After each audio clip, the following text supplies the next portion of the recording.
소목의 시작은 선 긋기라는 말이 있듯이 소목에서 선 긋는 일은 아주 중요하답니다. 선이야 아무거나 갖다 그으면 될 듯해 보이긴 하지만 지금 보다시피 선 긋는 도구도 이렇게 종류가 많답니다.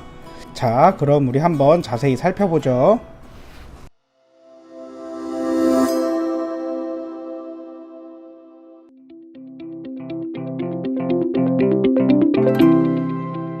안녕하세요. 이도의 소목교실 이도입니다. 이번 시간에는 소목에서 사용하는 선긋기 도구, 즉 마킹 도구에 대해서 알아볼 텐데요.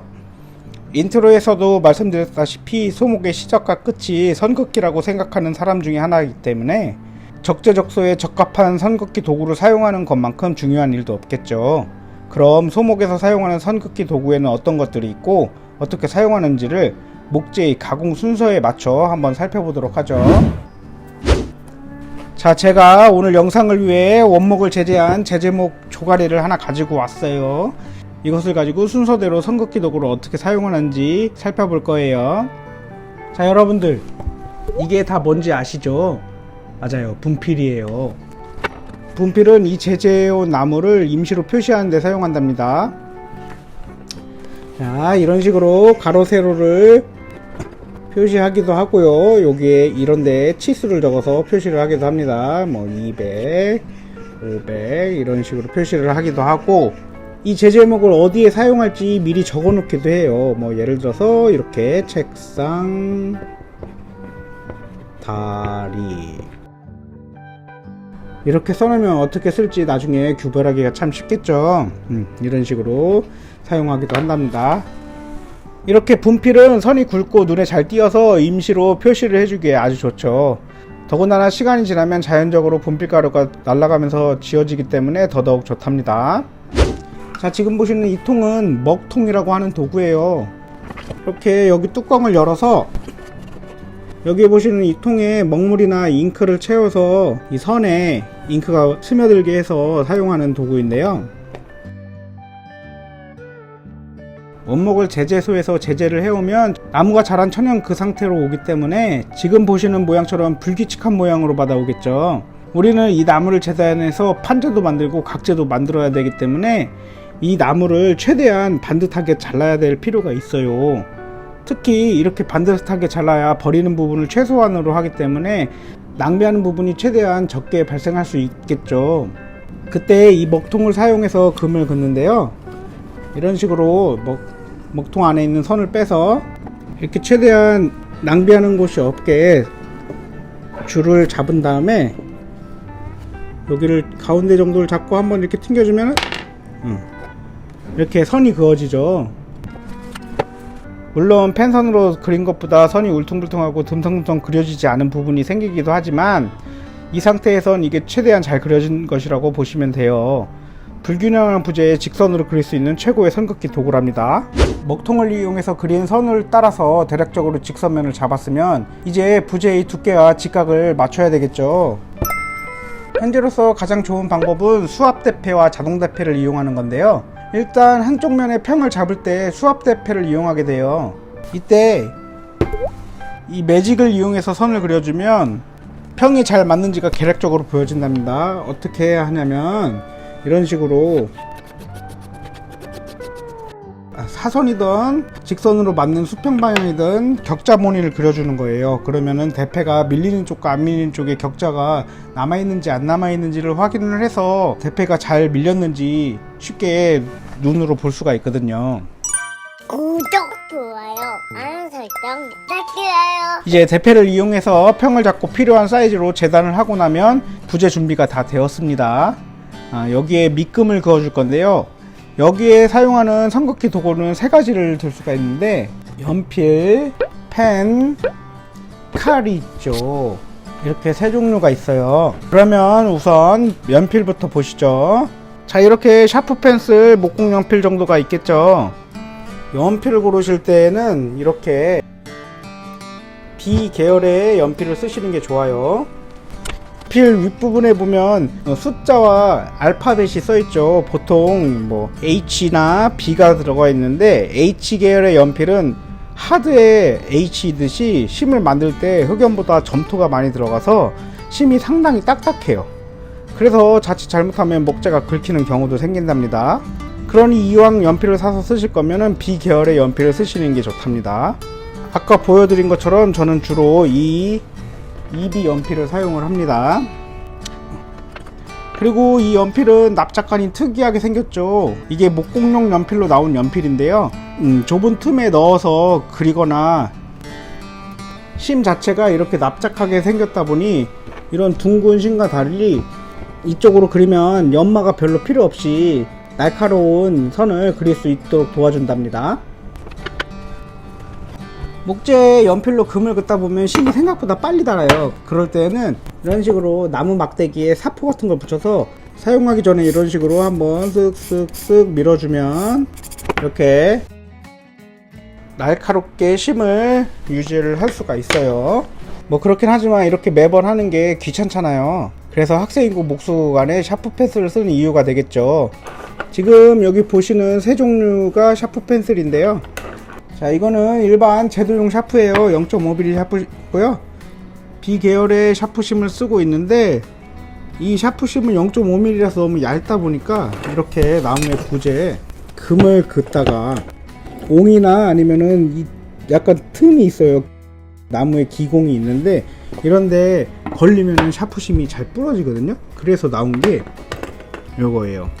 이거는 2mm짜리 샤프심을 쓰는 샤프인데요, 이렇게 보시다시피 샤프심이 엄청 두껍죠.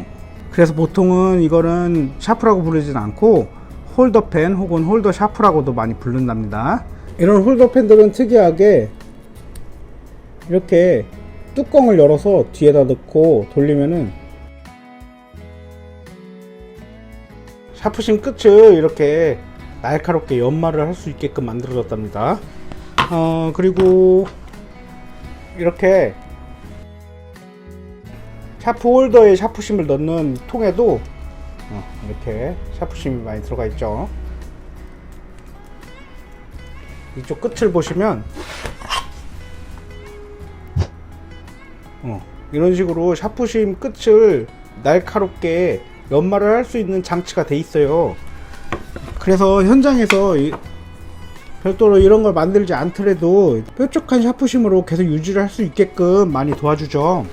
마지막으로 보실 이 샤프 펜슬은 목공용 샤프라고 해서 나온 샤프예요. 이 샤프도 홀더펜의 일종인데요, 이렇게 얇고 길게 앞쪽을 만들어서 언제 좋냐면 얇은 틈이나 구멍 안에 표기를 할 때 좋답니다. 그리고 이 제품도 보시면, 자, 여기를 돌려서 열면은 이렇게 샤프심을 갈 수 있는 도구가 들어있어요. 이렇듯 이런 샤프 홀더는 언제든지 샤프심을 갈 수 있도록 준비가 되어 있는 장치가 달려 있습니다.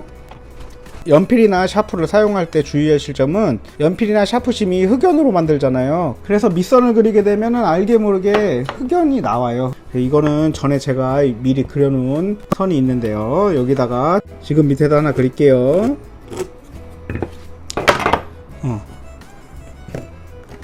최대한 비슷하게 하기 위해서 선을 좀 진하게 그려보죠.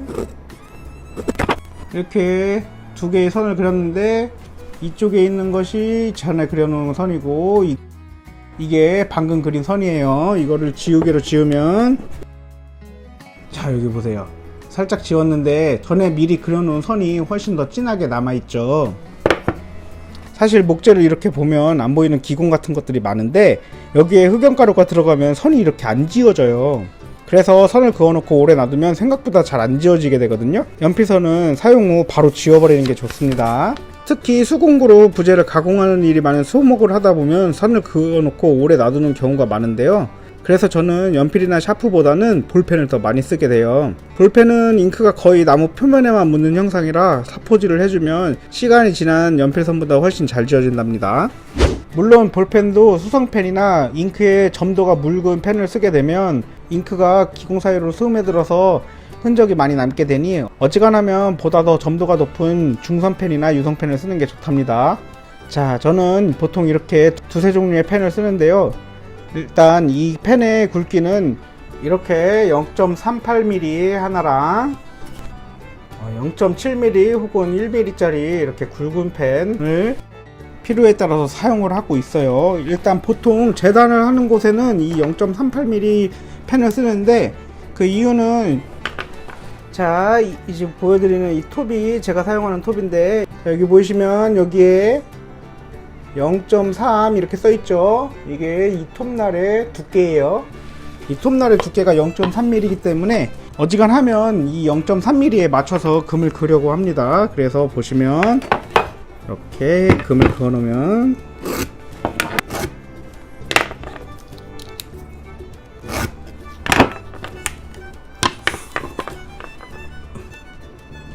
파란색이 1mm이고 빨간색이 0.7mm 그리고 검은색이 0.38mm인데 확실히 두께의 차이가 있죠.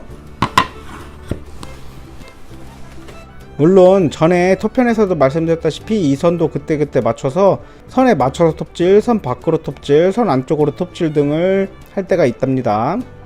그리고 이 0.7mm 이상의 굵은 펜들은 부재의 전면부를 표시한다든지, 보통 소목에서는 전면부를 표시를 할 때 이런 식으로 표시를 해요. 이렇게 표시를 한다든지, 아니면 상부 표시를 할 때 두 개의 부재의 합을 표시를 할 때 이렇게 굵은 선으로 표시를 해서 보기 편하게 한답니다. 그리고 이왕 펜을 사실 때 색깔을 하나만 사지 마시고 이런 식으로 저처럼 파란색, 빨간색 이렇게 다양한 색으로 준비를 하시면 선을 그었다가 수정을 할 때가 있고 가공을 달리 해야 되는 부분이 있는데 색을 바꿔서 표시를 해주면 나중에 알아보기도 쉽답니다. 마지막으로 보여드릴 선긋기 도구는 바로 선긋기 칼입니다. 영어로는 마킹 나이프라고도 하는데 소목에서 사용하는 칼이 거의 두 종류가 전부라서 보통 칼이라고 하면 이 선긋기 칼을 말하는 거예요. 어쨌든 이 칼을 이용해서 칼금이나 칼선을 그려주는데요. 아주 정밀하게 톱질이나 끌질을 해야 되는 부분에 이 칼선을 넣어줘요. 자, 이렇게 부재가 있으면 이쪽 부분을 연기로 만든다 치면 이렇게 연기자를 대고 이런 식으로 칼선을 넣어주는 거죠. 칼선은 얇게나마 부재의 표면에 섬유질을 끊어놓기 때문에 이 부분을 톱질이나 끌질을 하고 나면 아주 깔끔한 절단면을 얻을 수 있고 최대한 정확한 사이즈로 재단을 할 수 있도록 도와준답니다. 보통 마킹 나이프는 이렇게 날을 보시면 한쪽 면이 아주 평평하게 돼 있어요. 이 평평한 면을 최대한 자에 밀착을 해주시고 그려주시면 된답니다. 물론 어찌 보면 당연한 얘기지만 이건 칼선이기 때문에 잘못 그리면 잘 안 지워져요. 그래서 만약에 이렇게 제비촉 연기를 그린다 치면은 이 두 선이 만나는 점에서 칼선을 멈춰야지 더 나가면 나중에 이 더 나간 부분이 아주 보기 싫게 남기 때문에 딱 재단을 할 부분만 칼선으로 남겨주는 것이 중요하답니다. 자, 이제까지 해서 몇 개 안되는 선긋기 도구를 다 살펴보았는데요. 연필이든 샤프든 펜이든 혹은 선긋기 칼이든 간에 아주 중요한 게 있는데 바로 선을 긋는 방법이에요. 자, 부재를 하나 놓고 봅시다. 선 긋는 방법이야 뭐 별게 있겠냐 싶겠지만 아주 기초적이면서도 중요한 사실이 있는데요. 이 볼펜의 끝부분을 보시면 보통 이렇게 원뿔형으로 생겼잖아요. 둥근 몸체 끝에 연필심이나 볼펜 팁이 달려있는 모양이죠. 그러다 보니 항상 잘 되고 선을 그을 때는 이렇게 자의 끝에 볼펜 팁을 밀착시켜서 금을 그려줘야 된답니다. 별거 없는 것 같은데 이게 사실 엄청 중요한 부분입니다. 예를 들어서 이거를 그냥 이렇게 볼펜을 세워서 그린다든지 아니면은 그냥 이렇게 눕혀서 그리고 하면은, 자, 이제 여기에다가 끝에다가 맞춰서 한번 그려볼게요. 자, 여기 이렇게 두 선이 얼마나 차이가 나는지 보이십니까? 한 1mm 정도는 차이가 나는 걸로 보이네요. 1, 2mm 정도야 별거 아닐 거라고 생각이 들 수도 있겠지만 이러한 복잡한 구조물을 만들 때는 한 칸당 1, 2mm만 어긋나도 나중에 가로 세목이라든지 기둥이 들어가지 않는 경우가 생길 수도 있답니다. 자, 이번 시간에는 소목에서 주로 사용하는 선긋기 도구에 대해서 살펴보았는데요. 앞서 모든 소목과 목공의 시작은 선긋기부터 시작한다는 표현이 있듯이 선긋기 도구는 아주 중요한 밑작업을 하는 도구랍니다. 하지만 중요도에 비해서 선긋기 도구들은 보통 흔해서 주변에서 구하기도 쉬우니까 여러분들도 이것저것 써보면서 손에 맞는 도구를 찾아보세요.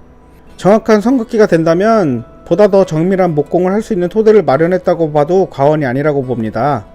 그럼 항상 안전 목공하시고 다음 시간에 봬요. 구독, 좋아요, 감사합니다.